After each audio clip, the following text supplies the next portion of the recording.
தொலைக்காட்சியின் பிரதான செய்திகள். முதலில் தலைப்புச் செய்திகள். ஈரான் அதிஉச்ச தலைவர் கொல்லப்பட்டமை உறுதி.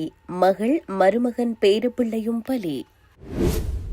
மத்திய கிழக்கில் அதிகரிக்கும் பதற்றம். அங்கிருக்கும் இலங்கையர்களுக்கு அவசர அறிவிப்பு. யாழ் மாவட்டத்திற்கு தேவையான பெட்ரோல் கையிருப்பு தொடர்பில் அரசாங்க அதிபரின் அறிவிப்பு. பயங்கரவாத தடை சட்டத்தை நீக்க கோரி 29,069 கையெழுத்துக்கள் அரசாங்கத்திற்கு அனுப்பி வைப்பு. குவைத்தில் உள்ள இலங்கை பிரஜைகளுக்கு தூதரகத்தின் அவசர அறிவிப்பு. மட்டக்களப்பு கல்முனை பிரதான வீதியில் விபத்து. களுத்துறை கடலில் மூழ்கி 17 வயது மாணவன் மாயம். தேடுதல் பணிகள் தீவிரம். வெடித்து சிதறிய சமையல் எரிவாயு சிலிண்டர். இளம் யுவதி பரிதாப உயிரிழப்பு. தொடர்பான விரிவான செய்திகள். ஈரான் அதிஉச்ச தலைவர் அயதுல்லா அலி ஹமேனி உயிரிழந்துள்ளதாக ஈரானின் அரச ஊடகங்கள் உறுதிப்படுத்தியுள்ளன. முன்னதாக இஸ்ரேல் மற்றும் அமெரிக்க தாக்குதலில் அவர் கொல்லப்பட்டதாக இஸ்ரேல் பிரதமர் மற்றும் அமெரிக்க ஜனாதிபதி அறிவித்திருந்தனர். அத்துடன் உயிரிழந்த அலி ஹமேனியின் சடலமும் மீட்கப்பட்டுள்ளதாக இஸ்ரேல் அறிவித்தது. எனினும் அதனை ஈரான் பாதுகாப்பு மற்றும் வெளிவிவகார அமைச்சு மறுத்திருந்தது. இந்நிலையில் அயதுல்லா அலி ஹமேனி உயிரிழந்தமையை தற்போது ஈரான் அரசு ஊடகம் உறுதிப்படுத்தி செய்தி வெளியிட்டுள்ளது. முன்னதாக அவரது மகள், மருமகன் மற்றும் பேரப்பிள்ளைகள் ஆகியோரும் இந்த தாக்குதலில் கொல்லப்பட்டதாக ஈரான் அரசு ஊடகம் அறிவித்திருந்தமை குறிப்பிடத்தக்கது. மத்திய கிழக்கு நாடுகளில் பதற்ற நிலை அதிகரித்து வரும் நிலையில் அங்கிருக்கும் இலங்கையர்கள் குறித்து தகவல் வெளியிடப்பட்டுள்ளது. அந்த வகையில் இலங்கை சமூகத்தை வெளியுறவு அமைச்சகம் உன்னிப்பாக கவனித்து வருவதாக அறிவிக்கப்பட்டுள்ளது. பிராந்தியத்தில் உள்ள அனைத்து இலங்கை தூதரகங்கள் மற்றும் ராஜதந்திர பணியகங்களும் அமைச்சகத்துடன் தொடர்ந்தும் நெருங்கிய தொடர்பில் உள்ளதாக தெரிவிக்கப்பட்டுள்ளது. அத்துடன் மத்திய கிழக்கில் வசிக்கும் இலங்கையர்கள் உதவி பெறுவதற்காக வெளிநாட்டு வேலைவாய்ப்பு பணியகம் +94 71 980 28 22 என்ற வாட்ஸ்அப் இலக்கத்தை அறிமுகப்படுத்தியுள்ளது. நெருக்கடி நிலை இருந்த போதிலும் மத்திய கிழக்கில் உள்ள இலங்கையர்களுக்கு இதுவரை குறிப்பிடத்தக்க தாக்கமோ அல்லது தீங்கோ ஏற்படவில்லை என்பதை அமைச்சகம் வலியுறுத்துகிறது. மத்திய கிழக்கின் 14 நாடுகள் தற்போது 10 லட்சத்திற்கும் அதிகமான இலங்கையர்கள் வசித்து வருவதாக அரசாங்கத்தின் உத்தியோகபூர்வ புள்ளிவிவரங்கள் தெரிவிக்கின்றன. யாழ்ப்பாண மாவட்டத்திற்கு தேவையான பெட்ரோல் கையிருப்பில் உள்ளதால் மக்கள் பீதியடைய தேவையில்லை எனவும் சேர்க்கை தட்டுப்பாட்டை தவிர்க்குமாறும் யாழ்ப்பாண மாவட்ட அரசாங்க அதிபர் மருதலிங்கம் பிரதீபன் பொதுமக்களுக்கு அறிவுறுத்தியுள்ளார். மேலும் காங்கேசன் துறையிலுள்ள பெட்ரோல் களஞ்சியமானது வழமை போல் ஞாயிற்றுக்கிழமை மூடப்படுவதால் சகல எரிபொருள் நிலையங்களுக்கும் நாளை மறுதினம் திங்கட்கிழமையிலிருந்து பெட்ரோல் விநியோகிக்கப்படும் எனவும் தெரிவித்துள்ளார். மேலும் இலங்கை பெட்ரோலிய கூட்டுத்தாபன தலைவர் திரு DJASTS ராஜபக்சர்களுடன் தொலைபேசி மூலம் தாம் தொடர்பு கொண்டபோது நாட்டுக்கு தேவையான 1 மாதத்திற்கான பெட்ரோல் கையிருப்பில் இருப்பதாக தம்மிடம் தெரிவித்துள்ளார் என்பதை அரசாங்க அதிபர் பொதுமக்களுக்கு தெரியப்படுத்தியுள்ளார். ஈரான் மற்றும் மத்திய கிழக்கு நாடுகளில் ஏற்பட்டிருக்கும் பதற்ற நிலைமையினை அடுத்து யாழ்ப்பாணம் மற்றும் பல இடங்களில் மக்கள் எரிபொருள் நிரப்பு நிலையங்களில் வரிசையில் நிற்பதை காணக்கூடியதாக உள்ளது.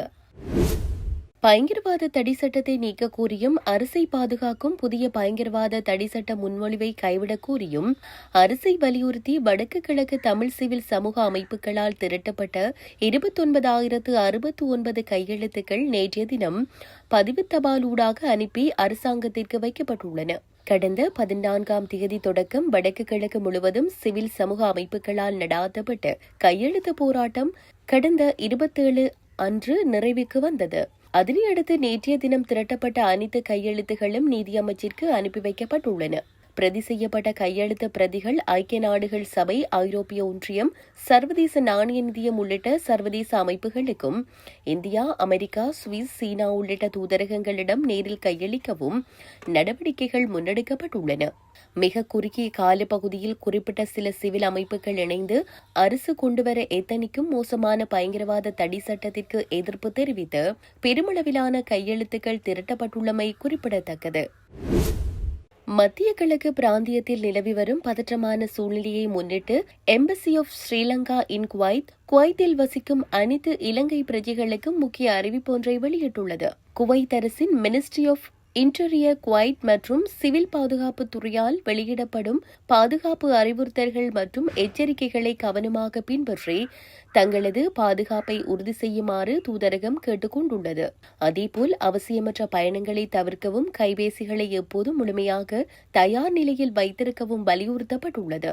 அவசர நிலைமைகளில் +96 56 84 56 46 மற்றும் +96 56 65 03 544 மற்றும் +96 52 53 54 611 என்ற எண்கள் மூலம் குவைத்தில் உள்ள இலங்கை தூதரகத்தை தொடர்பு கொள்ளலாம் என தெரிவிக்கப்பட்டுள்ளது. 1989 சமூக ஊடகங்களில் வதந்திகளை தவிர்க்க வேண்டுகோள் உறுதிப்படுத்தப்படாத மற்றும் அதிகாரப்பூர்வமற்ற தகவல்களை சமூக ஊடகங்கள் வழியாக பகிர்வதிலிருந்து விலகுமாறும் அதிகாரப்பூர்வ அறிவிப்புகளை மட்டுமே நம்புமாறும் தூதரகம் அன்புடன் கேட்டுக் கொண்டுள்ளது. பாதுகாப்பை முதன்மையாக கொண்டு செயற்படுமாறு குவைத்தில் உள்ள அனைத்து இலங்கை பிரஜைகளிடமும் மீண்டும் வலியுறுத்தப்பட்டுள்ளது. மட்டக்களப்பு கல்முனை பிரதான வீதியில் உளவு இயந்திரம் ஒன்றின் மீது டிப்பர் வாகனம் ஏறி விபத்துக்குள்ளாகியுள்ளது. குறித்த விபத்தானது நேற்றைய தினம் இடம்பெற்றுள்ளது. மண்முனை தென்னெருவில் பற்று பிரதேச சபைக்கு சொந்தமான டிப்பர் வாகனம் ஒன்று களுவாஞ்சிக்குடி பிரதான வீதியில் பழுதான நிலையில் இருந்துள்ளது. அந்த வாகனத்தை பழுது பார்ப்பதற்காக உள்ள இயந்திரம் ஒன்றின் உதவியுடன் சங்கிலியால் கட்டியெழுத்து செல்லப்பட்டுள்ளது. களுவாஞ்சிக்குடி பகுதியில் வீதியில் சென்று கொண்டிருந்த போது பின்னால் இழுத்து வரப்பட்ட டிப்பர் வாகனம் எதிர்பாராத விதமாக வேகத்தை கட்டுப்படுத்த முடியாமல் முன்னால் சென்ற உளவு இயந்திரத்தின் மீது ஏறியுள்ளது. டிப்பர் வாகனம் தனது இயந்திரத்தின் மீது ஏறுவதைக் கண்ட உளவு இயந்திர சாரதி சாமர்த்தியமாக கீழே குதித்துள்ளார். இதனால் அவர் எவ்வித காயங்களுமின்றி தெய்வாதீனமாக உயிர் தப்பினார். எனினும் இந்த விபத்தினால் உளவு இயந்திரம் பலத்து சேதமடைந்துள்ளது. சம்பவ இடத்திற்கு விரைந்த களுவாஞ்சிக்குடி போலீசார் விபத்து குறித்து மேலதிக விசாரணைகளை மேற்கொண்டு வருகின்றனர். வாகனங்களை இழுத்து செல்லும் போது போதிய பாதுகாப்பு நடைமுறைகள் பின்பற்றப்பட்டதா என்பது குறித்தும் ஆராயப்பட்டு வருகிறது. களுத்துறை கட்டுக்குருந்த கடற்பரப்பில் நீராட சென்ற 17 வயதுடைய பாடசாலை மாணவன் ஒருவர் ராட்சதாலையில் சிக்கி இழுத்து செல்லப்பட்டு மாயமாகியுள்ளார் என்று களுத்துறை தெற்கு தலைமையக போலீசார் தெரிவித்துள்ளனர். மொரட்டுவை புனித செபஸ்தியான் கல்லூரியின் உயர்தரத்தில் கணித பிரிவில் பயின்று வரும் களுத்துறை நாகுடி பகுதியைச் சேர்ந்த 17 வயதுடைய லினாஸ் தேவமிக என்ற மாணவனே இவ்வாறு மாயமாகியுள்ளார். மேற்படி மாணவன் நேற்று மாலை தனது நண்பர்கள் மூவருடன் இணைந்து பொழுதுபோக்கிற்காக கட்டுக்குருந்த கடற்கரையில் நீராடிக் கொண்டிருந்த போதே இந்த விபரீதம் நிகழ்ந்துள்ளது. நண்பர்களுடன் நீராடிக் கொண்டிருந்த போது திடீரென உருவான பலத்த ராட்சதாலியில் சிக்கிய மாணவன் நண்பர்கள் பார்த்துக் கொண்டிருக்கும் போதே கடலுக்குள் இழுத்து செல்லப்பட்டுள்ளார். இதன்போது நண்பர்கள் கூச்சலிட்டதை அடுத்து அங்கிருந்தவர்கள் உதவ முற்பட்டும் மாணவன் அடித்து செல்லப்பட்டார். மாணவன் மாயமானதை அடுத்து பிரதேச மக்களும் மீனவர்களும் இணைந்து கடலில் தீவிர தேடுதல் நடவடிக்கைகளை முன்னெடுத்து வருகின்றனர். இது தொடர்பில் களுத்துறை தெற்கு போலீசார் மேலதிக விசாரணைகளை மேற்கொண்டு வருவதுடன் கடற்படையினரின் உதவியுடன் தேடுதல் பணிகளை விரிவுபடுத்தியுள்ளனர். சமையல் எரிவாயு சிலிண்டர் வெடித்து சிதறியதில் சமையலில் ஈடுபட்டிருந்த இளம் யுவதி ஒருவர் உயிரிழந்துள்ளார். இந்த சோக சம்பவம் குருநாகல் கல்கமுவை பிரதேசத்தில் நேற்று இடம்பெற்றுள்ளது. கல்கமுவை பிரதேசத்தை சேர்ந்த 22 வயதுடைய இளம் யுவதியே இவ்வாறு உயிரிழந்துள்ளார். நேற்று பகல் தனது வீட்டின் சமையலறையில் மதிய உணவை தயாரித்துக் கொண்டிருந்த போது எதிர்பாராத விதமாக எரிவாயு சிலிண்டர் வெடித்துள்ளது. இந்த வெடிப்பு சம்பவத்தின் போது ஏற்பட்ட கடும் தீக்காயங்கள் காரணமாக அந்த யுவதி சம்பவ இடத்திலேயே உயிரிழந்துள்ளார். சமையல் அறையில் உள்ள எரிவாயு அடுப்பு அல்லது குழாயில் ஏற்பட்ட கசிவு காரணமாக இந்த விபத்து ஏற்பட்டிருக்கலாம் என முதற்கட்ட விசாரணைகளில் சந்தேகிக்கப்படுகிறது. இது தொடர்பான விரிவான விசாரணைகளை போலீசார் மற்றும் தடயவியல் நிபுணர்கள் முன்னெடுத்து வருகின்றனர். இத்துடன் செய்திகள் யாவும் நிறைவு பெறுகின்றன. மேலதிக செய்திகளை அறிந்து கொள்வதற்கு www.tamilaram.com எனும் இணையதளத்தை பார்வையிடுங்கள்.